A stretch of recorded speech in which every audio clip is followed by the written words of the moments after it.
Yeah, 4 has developed quite a lot. That's the nice thing about these characters is they have a scope for expansion through all the books. And in a way, we see a very different side of 4.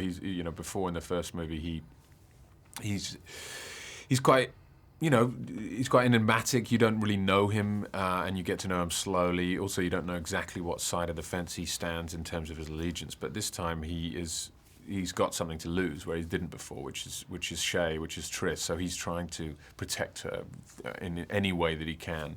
On top of that, his mother is introduced, Naomi Watts' character, who no one knew existed up until that moment, and the dynamics that creates.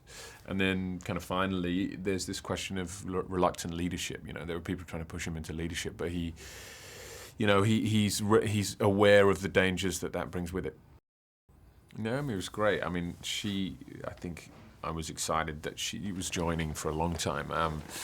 And she obviously would have had him when she was about 7. But, she brings something really interesting because her natural energy is one of kind of majesty and, ethereal quality, but juxtaposed against a ruthlessness. So 4 doesn't trust her an ounce.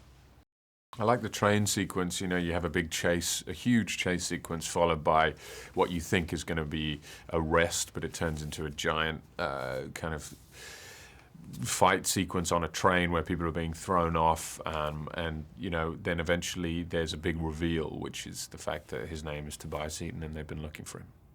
There's definitely a familiarity, and I think it's good to come back and have that rapport and have that shorthand, but at the same time, you need to be reticent of the fact that you're trying to make the best film you can. So you're always reminding yourself that not to slacken too much.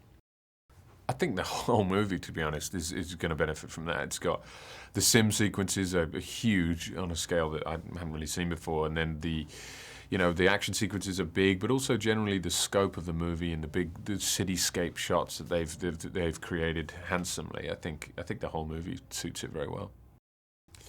I think their relationship is very unique, and that's what drew me to the story in the first place. They're singularly devoted to each other, but then they are growing and changing as characters as the movies develop and as they develop as people. And it's also two people thrown together in a time of deep war and deep unrest, and I think it's kind of interesting what that brings with it.